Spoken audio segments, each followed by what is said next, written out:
En la política sí hay cambios, nada más que nos han tratado de hacer pensar que las cosas siempre van a permanecer de la misma manera. Hola, ¿qué tal amigos y amigas de San Pedro Tlaquepaque y anexas? Estamos en este tercer capítulo del podcast de Futuro Tlaquepaque, Realidad y Verdad. En esta ocasión vamos a tratar el tema cómo cambiar la política. Y tenemos un invitado de lujo, nos acompaña nuestro compañero y amigo Pedro Kumamoto. Pedro Kumamoto fue el primer candidato independiente que ganó su diputación en el Congreso local de Jalisco, compitiendo contra las maquinarias de partidos, amigas y amigos, y logró una hazaña política.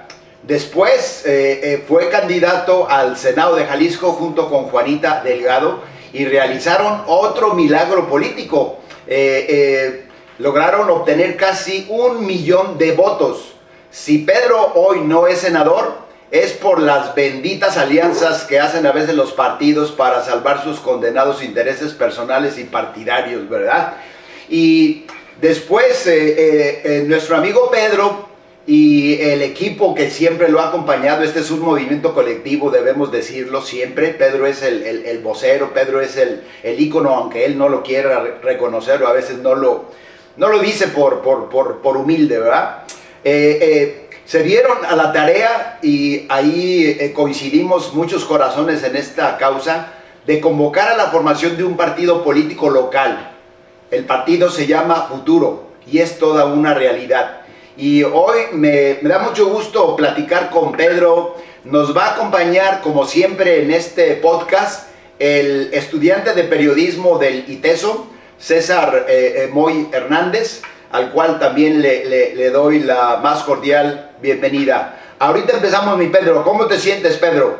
Pues primero que nada, muy contento de estar aquí, de saludar a las personas de Tlaquepaque. Es para mí un verdadero gusto. Y por otro lado, pues muy emocionado. Creo que, como bien dices, Jorge, en la política sí hay cambios, nada más que nos han tratado de hacer pensar que las cosas siempre van a permanecer de la misma manera, ¿no? Y creo que pues esta es una oportunidad para platicar cómo se hacen esos cambios.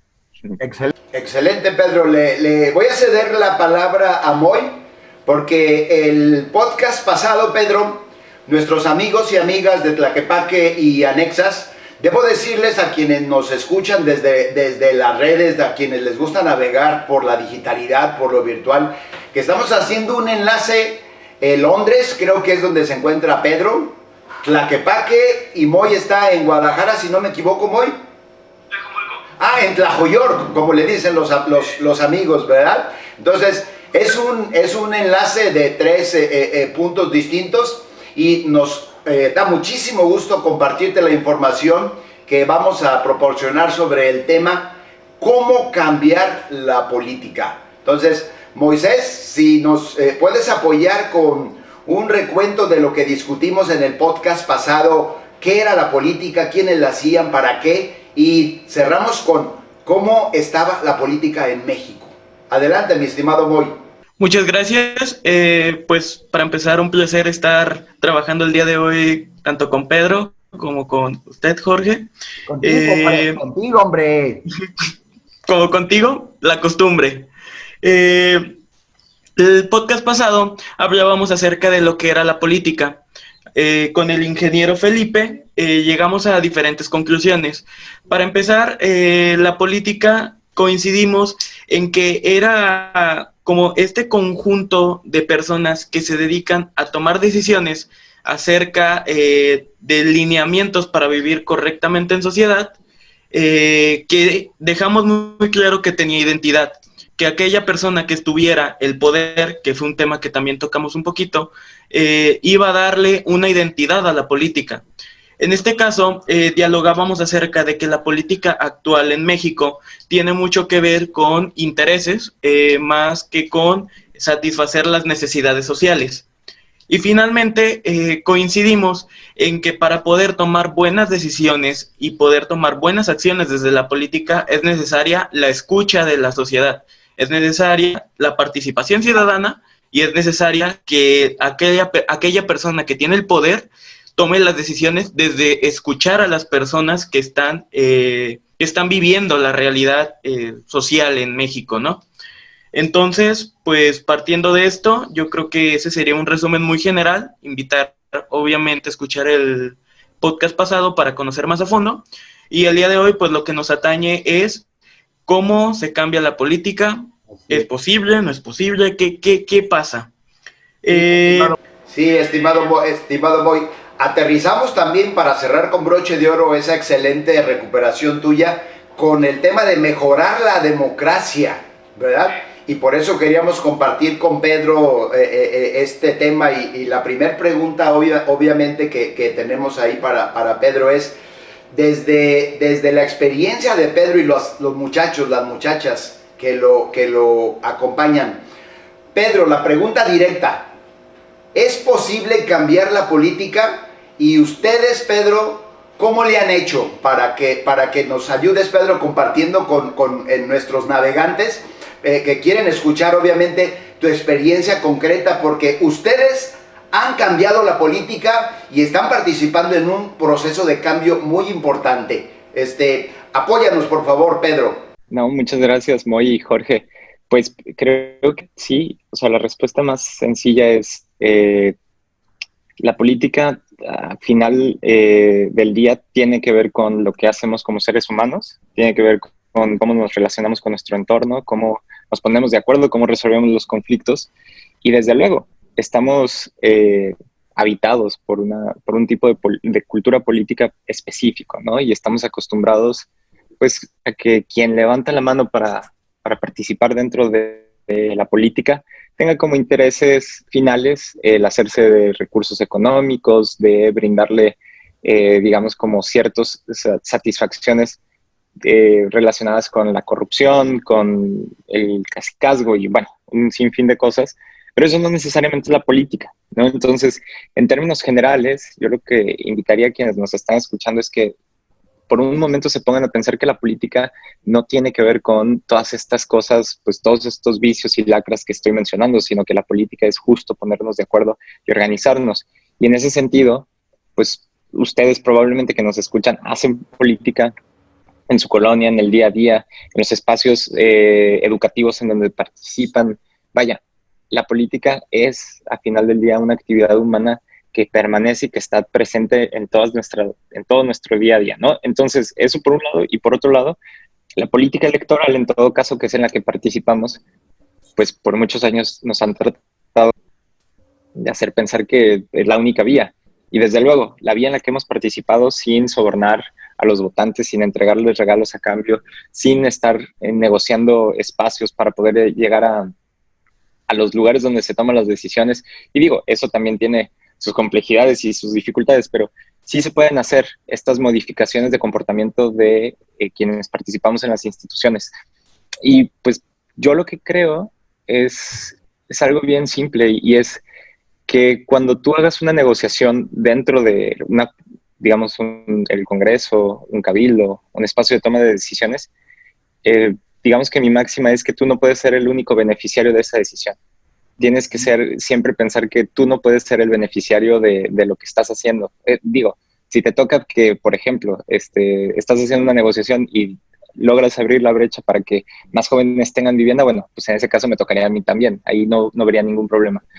Pero una negociación en donde lo único que venga son beneficios para ti, pues eso evidentemente está acabando con el espíritu de la política. Y es una realidad hoy por hoy en nuestro país, sí, pero no necesariamente tiene que ser así siempre.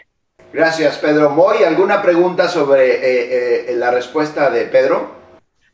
Me llamó la atención esta parte de las negociaciones. Quisiera saber, en ese caso, cuáles serían, no sé, 3 principales negociaciones, hablando, por ejemplo, de raíces, de aspectos a cambiar en México, que se están llevando actualmente. ¿Qué negociaciones son importantes tomar en cuenta hoy en día? Yo lo que diría es que tenemos que estar muy atentos a lo que viene para los presupuestos, tanto del Estado como de la Federación, porque pues digamos que la mejor muestra de demostrar que algo te importa es mostrar pues en dónde está tu bolsillo, en dónde está tu dinero, ¿no? Eso creo que es algo sumamente importante. Por otro lado, creo que reformas relacionadas con, eh, digamos, bueno, ya no se pueden, pero como las que acaban de suceder en el estado de Jalisco, reformas electorales, las cuales pueden quitar tiempo de participación a la oposición o a otras fuerzas políticas. Y finalmente las composiciones de los órganos garantes, es decir, de los órganos autónomos como el INAI, como el INE, o en nuestro caso como el IEPC o digamos incluso de la Comisión Estatal de Derechos Humanos o de la Comisión Nacional. Creo que son espacios donde tenemos que estar siempre muy atentos. Acaba de suceder una designación de 4 consejeras y consejeros del Instituto Nacional Electoral y creo que ahí es donde se alcanzan a notar que incluso aunque se vistan de otro color, los vicios de la vieja política permanecen y que cuando no quedan tus amigos, estás dispuesto a patear y a pues echar para abajo trabajo de muchísimas personas, ¿no? Pedro, volviendo sobre el caso que representa Jalisco, yo siempre me he preocupado por conocer los movimientos sociales y los movimientos políticos en nuestro país. Y fíjate que a lo largo de la historia he encontrado en mis lecturas, en las observaciones, que es muy raro que coincidan las generaciones que enlacen causas justas de cambio político, de cambio social. Desde que nació el sistema, con el abuelito del PRI, en 1929, el PNR, que se instauró este régimen autoritario que estuvo durante décadas y que consecutivamente se tuvieron presidentes de un solo partido, y luego llegando con la alternancia en el 2000, que fue un fracaso, los 2 periodos de alternancia, fracaso pues que le permitió otra vez regresar al PRI, y luego hoy con la llegada de esta nueva opción, pues parece que sigue lo mismo. Y he observado, Pedro, no sé si estés tú de acuerdo conmigo, que es muy rara la ocasión en que en la historia pasa esto. Lo vi, por ejemplo, con un grupo de universitarios que se organizaron en 1939 y fundaron un partido, que en un principio ese partido pretendía ciudadanizar y pretendía estudiar y pretendía aliviar el dolor social de México que tienen las estructuras malas que se construyeron en este país, pero que luego en el camino se desvió, se pervirtió y perdió la brújula completamente. Pero esa generación intentó hacer lo que después intentaron hacer, pero ahora con un movimiento social, los estudiantes del 68, y no pudieron, aunque abrieron un boquete. Luego los estudiantes en el 71 quisieron ver que ya se podía y otra vez le dieron macana y represión. Y luego se vino el movimiento estudiantil del 86 y pararon una reforma. Luego se vino el 132 y obligaron a que hubiera definiciones políticas más claras sobre la equidad en la campaña, que no hubiera guerra sucia, que hubiera propuestas serias. Y a mí me da muchísimo gusto lo que sucede en Jalisco, Pedro. Yo te quiero compartir que, en mi opinión, Jalisco es bendito por la situación que está ocurriendo con esta generación a la que tú perteneces. Es muy raro y tenemos la bendición que en Jalisco esté ocurriendo que una generación casi completa de distintas disciplinas se convoque alrededor de la política y que la ocupe y que se proponga un proyecto de cómo cambiar la política. Entonces, somos de alguna manera, Pedro, favorecidos con esta situación de las circunstancias histórico-sociales, de que estos muchachos, donde tú estás participando, estén haciendo lo que están haciendo, Pedro. Y yo te quería preguntar sobre eso, no sé si estés de acuerdo en este recorrido así largo, y te quería preguntar, Pedro, ¿qué características, qué estilo, qué rasgos tiene esta forma que tienen ustedes de hacer política que los distingue, ¿verdad? Porque yo acabo de ver un video y me quedé sorprendido. Para mí es una pieza oratoria y es una joya de definiciones muy precisas, muy puntuales, muy contundentes. Cuando tú hablas acerca de que no es necesaria para ganar una elección ni la mentira ni la guerra sucia, y encontré muchos rasgos, pero quisiera que tú nos apoyaras, ¿tú cómo ves los puntos que son diferentes en ustedes y que los hacen un movimiento muy peculiar? en este caso social, político, comunitario. ¿Cómo nos pudieras ayudar, Pedro?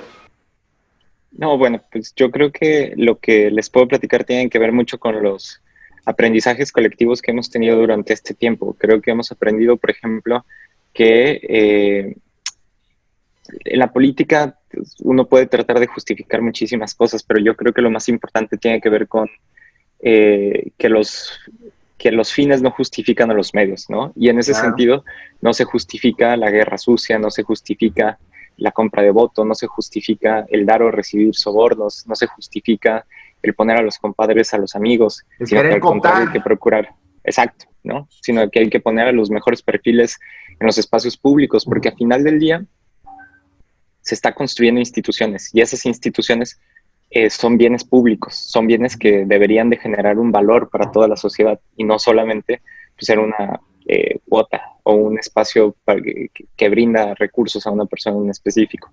Nosotros no creemos en los espectaculares, creemos que debemos de reducir en la medida de lo posible la basura electoral que se genera. Nosotros, digo, por ejemplo, cuando estuve en el Congreso, pues podían saber cómo votaba, qué votaba y por qué lo votaba de esa manera, ¿no? Porque luego no sabemos qué hacen nuestros representantes públicos y por qué lo están haciendo de esa forma.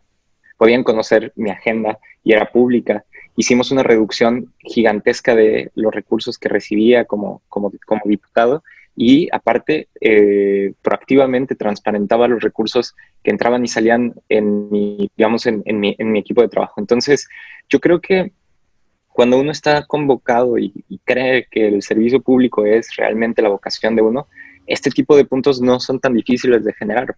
Por eso también como entre broma y en serio, yo siempre he creído que no hemos hecho nada extraordinario porque lo que nos convoca pues no tiene que ver con pues hacernos de lana o corromper autoridades, sino pues realmente servir.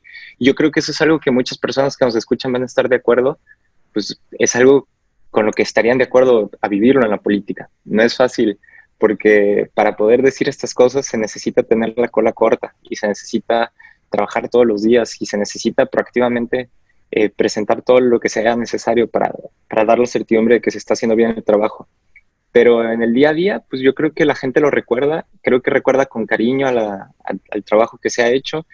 Fue un gran resultado el del 2018, ha sido un gran resultado el construir un partido político desde la nada, en donde tú y muchas otras personas, Jorge, pues han visto y han participado y han sido convocadas pues precisamente por esos ideales, ¿no? Entonces, yo creo que en resumidas cuentas, sí vale la pena hacer las cosas bien, sí vale la pena ser honesto, es complejo, pero bien dice mi abuela que lo que vale la pena nunca es fácil, ¿no? Lo decía más bien porque mi abuelo quería que lo pelara mi abuela y no quería, pero bueno, pero esto también aplica para esto específicamente.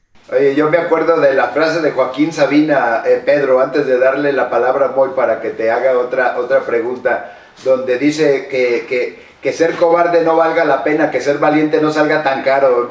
También me gusta como definición para nosotros, pues acá en Futuro Jalisco, ¿eh? Porque yo los veo, entiendo cómo se mueven y todo, y yo me siento como pez en el agua con ustedes porque yo siempre desde que empecé como líder estudiantil, digo, como parte del movimiento estudiantil en Jalisco, Pedro, contra la FEJ, siempre he tratado de hacer lo que ustedes están haciendo. Ese ha sido mi norte.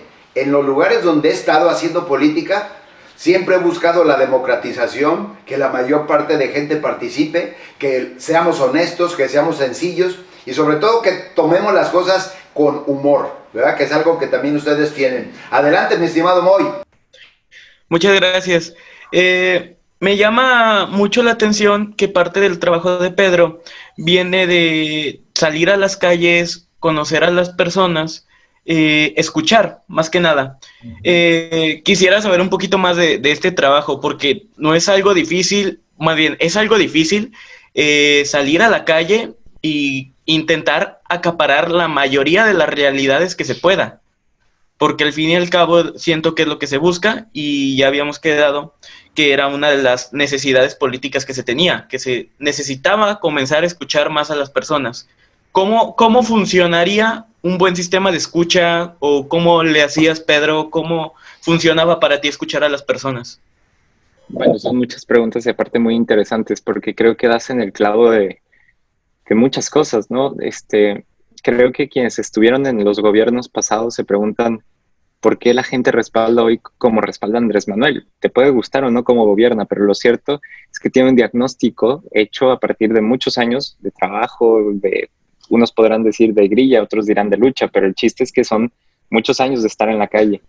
Yo creo que no necesariamente, en lo que no coincido necesariamente con ese tipo digamos, de generación de diagnóstico, es que todo tiene que ser desde la plaza. A ver, a mí me encanta y yo soy alguien que conoce todo el estado y que te puedo decir que he estado trabajando muy arduamente para poder hacerme de la sensibilidad de escuchar a las personas en el día a día. Y también creo que es muy importante poder utilizar los datos, es decir, utilizar las encuestas, conocer qué es lo que está sucediendo a partir de lo técnico, ¿no? Entonces, creo que la combinación de los dos, la sensibilidad que te da la vocación del servicio público, por un lado, y por otro lado, el buscar a personas hábiles, a personas técnicas que te puedan dar un panorama de lo que está sucediendo, creo que termina por cerrar pues digamos, una llave que creo que vale mucho la pena. En cómo lo hacía antes o cómo lo he hecho, te digo, yo creo que uno de las mejores formas de tomar el pulso a la ciudad es estar en el tianguis, es estar platicando con las personas, es ir a buscar normalmente es la señora que la mueve en la colonia, ¿no? Que se organiza y que hace rifas para poder sembrar árboles y esos árboles que le venga bien a la comunidad. Esas personas hay que escucharlas porque tienen un grado de inteligencia que muchas veces tampoco los censos pueden demostrar o una dimensión distinta, ¿no? Entonces creo que con la complementariedad de los dos lados se puede construir algo bastante interesante. Bien dice Pedro, bien dice, perdón, Moy, bien dice uno de los documentos de futuro, un pie en la academia y un pie en la calle, ¿verdad? Por algo está ahí escrito en esos documentos. Pedro, volviendo con el tema de cómo cambiar la política en México, ¿verdad? Y que ustedes son una muestra de que es posible cambiar la política en México. ¿Por qué, Pedro, el equipo es diferente, Pedro? Ustedes trabajan ya se conocen desde la escuela y yo supongo que por lo que he visto, por como los he conocido, yo supongo, Pedro, que ustedes son demócratas cotidianamente, tanto en una esfera pública como en una esfera acá individual, social, ustedes se comportan como demócratas. Y de alguna forma yo he visto que casi nadie trae genes priistas, ¿verdad? Porque es difícil quitarse la cultura política que nos moldeó durante tantos años. Es difícil, aunque estemos en una cosa diferente a lo que era el partido anterior, pues hay gente que repite esas prácticas. ¿Y ustedes cómo le hacen, Pedro? ¿Qué fue lo que los unió? Y yo insisto con el tema, sin decirlo, sin que se tenga que cacarear, ustedes son diferentes de manera natural, Pedro, en política. Yo creo que algo que tenemos muy claro es que no tendría sentido ni tendría valor hacer lo que estamos haciendo si no podemos ofrecer algo realmente distinto, porque ya hay partidos consolidados, porque digamos hay espacios de participación política en donde podríamos tener trabajo, podríamos tener algún espacio de incidencia. Y creo que hay personas muy valiosas en todos los partidos políticos, entonces seguramente podríamos haber encontrado a alguien con quien trabajar.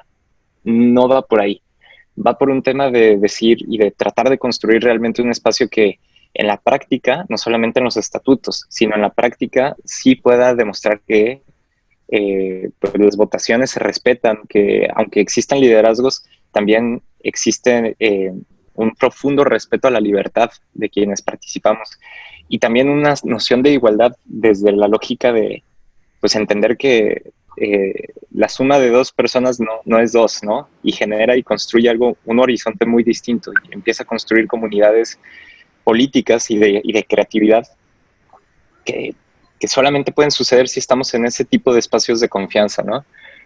a ver, y también hay que pensarlo. Eso no significa que todo va a ser bonito, no significa que todo va a ser un mundo Fácil. de arcoíris o fácil, ¿no? Creo que todos hemos experimentado momentos en donde nos gustaría que se haga lo que nos gusta, lo que creemos, lo que pensamos que es mejor, y nos ha tocado perder y ganar votaciones internamente. Entonces, la mejor manera de ejercer la democracia es viviéndola, es dándote cuenta cómo actúas cuando pierdes, ¿no? Porque hay algunos que patean el pesebre y gritan y hacen todo.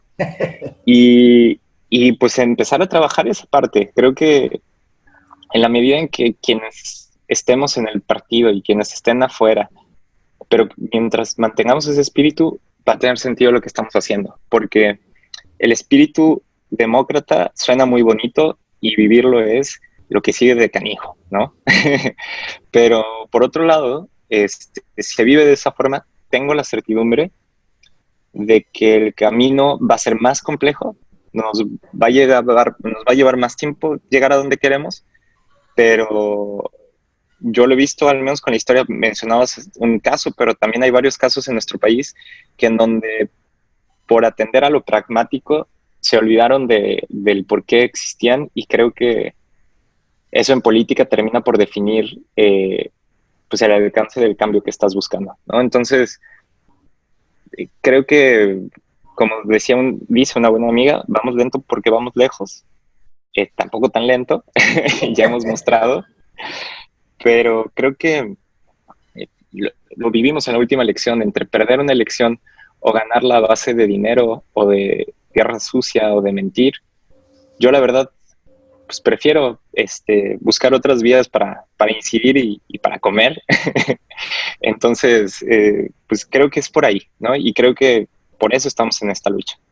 Y bueno, cosas que somos distintos, pues de entrada tenemos una presidenta que es una mujer y que es joven, que no viene de cacicazgos ni de señores ricos o oscuros, ¿no? Viene de la tradición de trabajar y de estudiar y de luchar. Se llama Susana de la Rosa.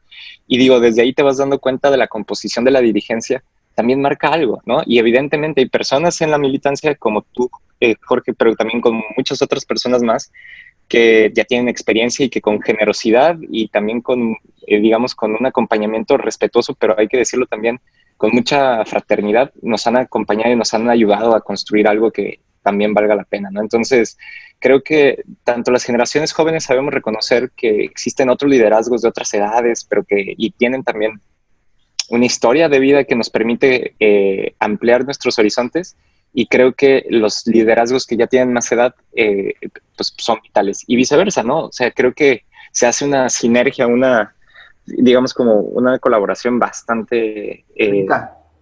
sí, sí, sí, sí. ¿Moy? Pues concuerdo y tengo otra pregunta. Mencionaban hace un momento un concepto que me gusta mucho, que es cultura política.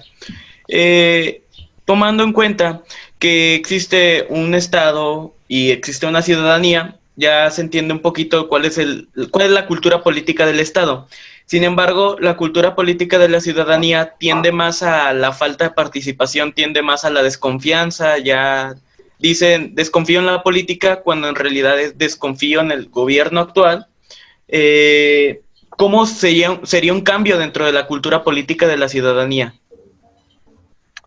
Yo siempre trato de decirle a la gente que me dice que no confía en los partidos, en quienes están participando en la democracia, que, que en buena medida quienes más se benefician de esa forma de pensar son quienes son corruptos, quienes quieren que las cosas permanezcan de la misma manera, porque en la medida en que las personas comunes, como nosotros, estemos tristes, desvinculadas, sin construir digamos, un proyecto colectivo, quienes ganan son los señores oscuros de la política de siempre, ¿no? Esas personas que siempre han estado en la política porque no van a tener contrincantes nuevos, no van a haber nuevas opciones, no van a haber alternativas, no van a existir nuevos procedimientos, no va a haber siquiera una idea de un horizonte a dónde ir.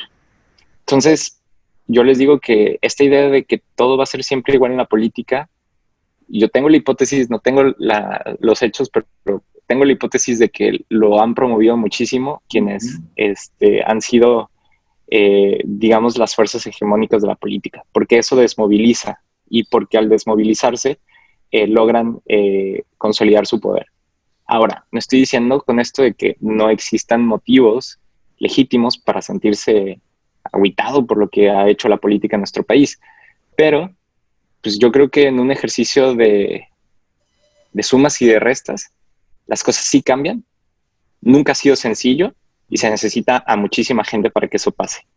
Okay. Entonces creo que sí hay que tener como eso en mente, porque de otra manera se daría una idea demasiado ingenua sobre la política, ¿no? Es muy difícil que hayan cambios, pero también por otro lado sería una visión corruptora de la hegemonía que es no todo va a seguir igual y siempre va a pasar y siempre van a ganar los mismos. Eso también es mentira, ¿no? Pedro, en esa Okay. misma... perdón. Sí, Adelante. una pregunta más y ya.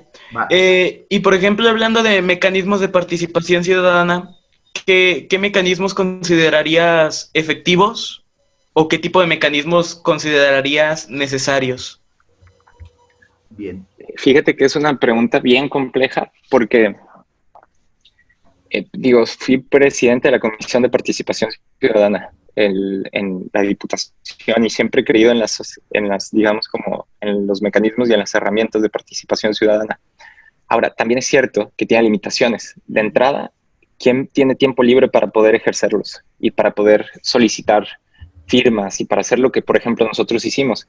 En nuestro caso, pues éramos jóvenes estudiantes que teníamos el respaldo de nuestros papás. No somos ricos, pero por lo menos podíamos tener un techo a donde llegar y sin necesidad de trabajar. En ese sentido, privilegiados, pero digo, como posicionándolo con las circunstancias, ¿no? ¿Quiénes pueden hacer eso? Muy pocas personas, porque muchas personas en nuestra sociedad hoy no solamente tienen que trabajar, sino tienen traslados en promedio del área metropolitana de Guadalajara de 1 hora y media, 2 horas de moverse, y cuando llegan a su casa todavía tienen los trabajos de cuidados y tienen que estar viendo por su familia y todavía tienen preocupaciones. Entonces, yo creo que de entrada, cuando estamos hablando de la posibilidad de participar en la democracia, también tenemos que defender cosas que suenan muy extrañas, pero es el derecho a descansar y el derecho al tiempo libre y el derecho al ocio, porque solamente en ese tipo de espacios, en ese tipo de, digamos, de momentos, se puede configurar una vida política. Y por otro lado, dicho ya esto, los mecanismos que ya existen pueden llegar a servir o no. Creo que todavía estamos muy en pañales para poder decir si han funcionado o no han funcionado, pero una idea que me parece muy poderosa, que tiene muchos años y que digamos que en México la retoman comunidades que están trabajando el tema de la autonomía desde los municipios, como lo hacen los zapatistas, como lo hacen desde Cherán, tiene que ver con los sorteos de cargos, los sorteos de, digamos, de espacios de representación. Digo, esto pasa en México, pero también pasa, por ejemplo, en Irlanda, en donde una parte de una de las cámaras es seleccionada por sorteo, ¿no? Una parte de la cámara es seleccionada por voto popular y otra por sorteo. ¿Por qué? Porque lo que plantea la teoría es que si, incluso yo me incluyo ahí, ¿no? Si un político pasa demasiado tiempo en la política, eventualmente se vuelve parte del status quo, de quienes no quieren que existan cambios. Por otra parte, cuando existe una ruptura y entran personas que no son compadres de siempre, que no son amigos, que no han hecho negocios o sociedades con los mismos, exacto. Lo que permite es que lleguen personas que tienen intereses más alineados con los del día a día, con las personas en el día a día. Y ojo, no con esto significa que se debe de meter a personas a hacer locuras, deben de venir acompañadas de un buen cuerpo técnico que le explique cómo funcionan las cosas, pero el sentido común y la búsqueda de la participación de personas que no son de la élite política también es fundamental. ¿Todos los cargos deberían de ser así? Quizás no. ¿Yo tengo certidumbre de que esto funcionaría en todos los sentidos? No, tampoco. Lo que trato de decir es que tenemos que empezar a imaginar escenarios en donde personas que hoy no pueden participar en la política pudieran tener una voz dentro de la política. Y creo que eso es lo más importante, que digamos, la simetría de poder que hoy existe entre cualquier persona y Carlos Slim es gigantesca, ¿no? Nadie podría decir que somos iguales en términos económicos, pero también políticos. Y yo creo que el objetivo de esto es quitar este tipo pues sí, de asimetrías de poder entre mujeres y hombres, pero también entre poderosos o ricas, ricos y quienes no tienen esos recursos, ¿no? Ya estamos casi, ya estamos casi cerrando, Pedro, pero vaya que hay diferencias en cuanto a la visión política que estamos escuchando con otros líderes que opinan de forma distinta y que más bien se parecen, Pedro, a esa práctica acostumbrada, como tú dices, en la cultura hegemónica prevaleciente, en donde se escuchan frases como el que no tranza no avanza, o como de que un pobre político es un político pobre, es un pobre político, o cuando le preguntan, por ejemplo, al exgobernador de San Luis Potosí qué es la moral y dice, o la moral es un árbol que da moras o sirve pa' pura, y se oye el sonidito. Y hay todavía, Pedro, una visión que sigue siendo hegemónica, es mayoritaria, Pedro, en todos los partidos. Yo precisamente ayer discutía con un doctor porque me reclamaba que por qué yo siempre he sido honesto y me decía que yo soy un pendejo.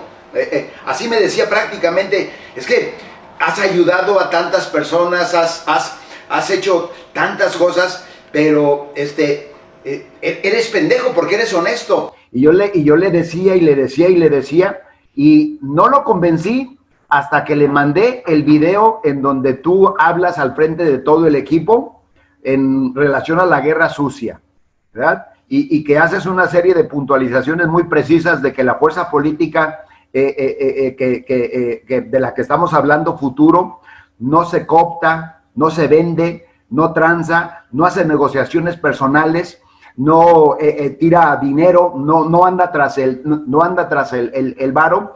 Y con ese video finalmente lo pude callar, Pedro, pero la mayor parte de la gente piensa que estar en política, y así lo piensan en todos los partidos, estar en política es para sacar provecho económico personal, para enriquecerte, para mejorar tu situación exclusivamente personal. Y dicen, si tú ya estás ahí, aprovecha, ya te pusieron donde hay, roba, no seas pendejo. Y si puedes, invítame a mí también.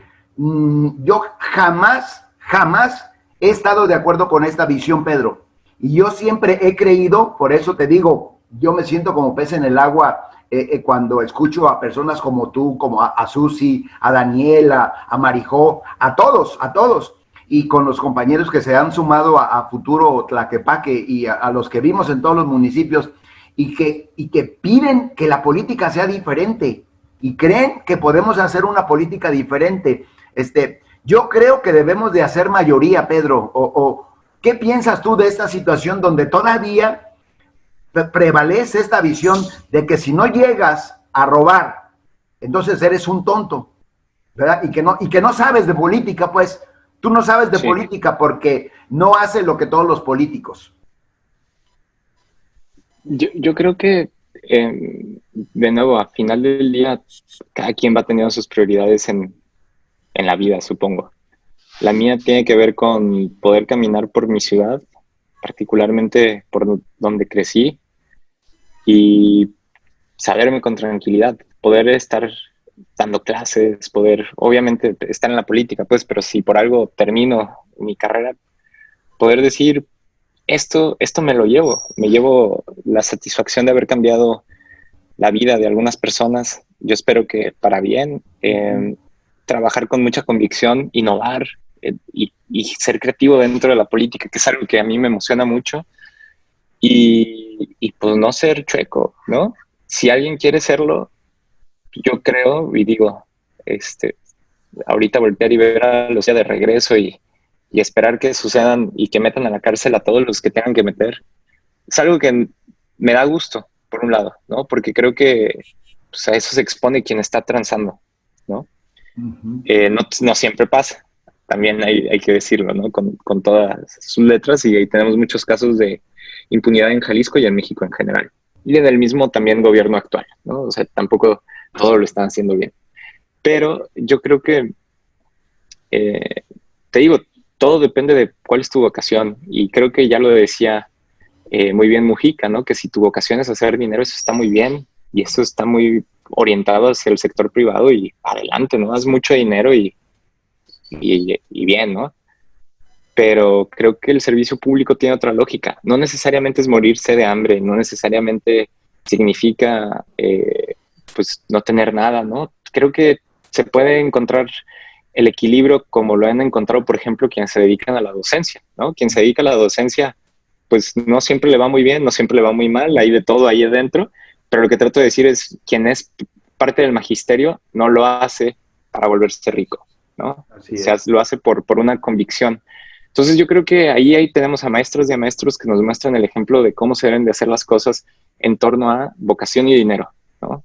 Hay que tener el mínimo material para poder vivir y poder tener certidumbre tu familia, desde luego, pero no se necesita ni ser un mártir, ni tampoco pues volverse un jeque, ¿no? Creo que ahí en medio debe de haber muchas cosas. Bien, gracias, estimado Pedro. Moy, tu última pregunta para ir cerrando, por favor. Pues creo que, y me gusta como pregunta para cerrar, ¿cómo evitar caer en los mismos vicios? Tú, Pedro, mencionas mucho que hay que tener como mucha, como esta cercanía, este sentimiento de querer cambiar. Sin embargo, al mezclarte con círculos políticos, pues con vicios, ¿cómo evitabas o cómo evitas? ¿Qué consejos le das a aquellas personas que quieren seguir pasos parecidos a los tuyos para no caer en estos vicios? Hay dos cosas que son muy importantes dejar claro. Yo creo que es inevitable equivocarse, que no es lo mismo cometer un vicio grave, ¿no? O sea, no te equivocas, no por equivocación recibes un soborno de 100,000 pesos, ¿no? Eso es otra cosa. Pero me refiero a, puede llegarse a cometer equivocaciones y creo que es muy importante que frente a las equivocaciones sepas pedir disculpas, decir qué pasó, buscar las formas para que no se repitan y trabajar en ello, ¿no? Porque creo que las equivocaciones también son parte de la política. Y por otro lado, creo que esa parte también es muy interesante y muy importante, es construir un equipo de trabajo y que se anime a decirte lo que piensan, por un lado, y por otro lado, tener, digamos, como rocas o faros éticos afuera de la política. Yo, por ejemplo, mi mejor amigo no ha votado por mí nunca, porque no vota, ¿no? Porque él dice que él no cree en las votaciones y en las elecciones y todo el rollo. Aún así lo quiero mucho y pues cuando creo que, que no tengo las cosas tan claras, le pido su consejo, ¿no? Le pido su consejo a otras personas. Y el equipo es vital porque ellos también me ayudaron mucho a que cuando yo estaba empezando a equivocarme, no me equivocara, ¿no? Les voy a poner un ejemplo. Cuando llegamos al Congreso del Estado, había un librerote, un escritorio grandote, una oficina para mí solo y a mi equipo le dejaban un rinconcito con una mesita y 4 sillas maltrechas para que ahí trabajaran. Y yo llegué y lo vi como algo pues natural, ¿no? En el sentido de que así es como se estila, ¿no? Es digamos, como el hábito político. Y ellos y ellas particularmente se acercaron y me dijeron, oye, pues esto no está bien. Y creemos que tienes que deshacerte de todos esos muebles y tenemos que poner muebles más equilibrados que demuestren que estamos aquí en un espacio más democrático. Al principio me costó trabajo, si les soy muy honesto, no necesariamente porque me haya encariñado con los muebles, sino porque pues decía, pero pues ¿qué tiene de malo, no? Y el tener personas vocales con agencia y pues digamos, con la capacidad de decirte lo que pensaban, me permitió darme cuenta que, y por eso decía, esa era una equivocación, no era un vicio de la política, pero era una equivocación y me ayudó a darme cuenta que pues estaba cayendo en ella, ¿no? Entonces, yo diría que por ahí, muy, creo que serían como esos dos elementos, saber pedir disculpas, corregir rumbo cuando se equivoca y tener personas tanto cercanas como al dialítico y como no cercanas, pero que te puedan hablar, pues sí, como muy en plata limpia. Sí, muchas gracias, Pedro.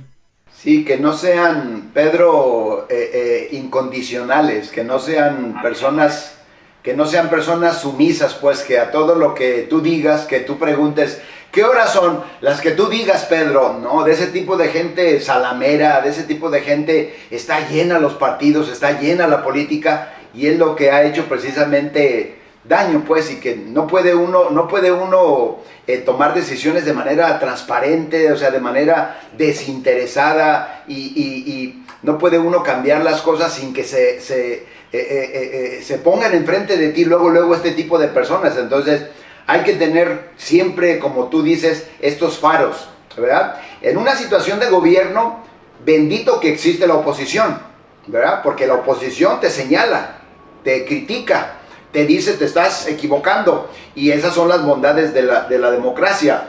Yo quisiera cerrar, Pedro, Moy, comentando con los amigos, con las amigas de San Pedro Tlaquepaque y desde donde nos ven y nos escuchan. Alcanzamos el objetivo del tema.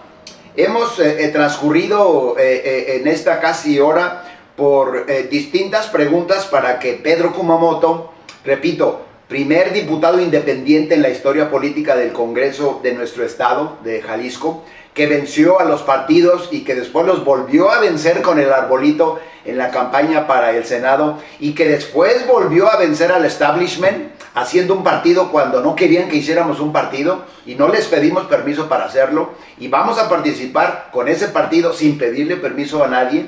Y este tipo de logros son muestras fehacientes de que sí se puede cambiar la política. Y lo que escuchamos a través de las preguntas que planteamos a Pedro y que bondadosamente nos ha respondido, tenemos información validada de que sí es posible asumir otro tipo de criterio de comportamiento actitudinal hacia la política. Y en ese sentido, logramos el cometido hoy del tercer capítulo del programa Realidad y Verdad de Futuro Tlaquepaque. En el siguiente capítulo, ya lo mencionó Pedro, nos acompaña nuestra presidente Susana de la Rosa. Les va a interesar. Nos despedimos. Saludos donde quiera que se encuentren. Pedro, un saludo. Muchas gracias. Hasta la próxima y que estén muy bien.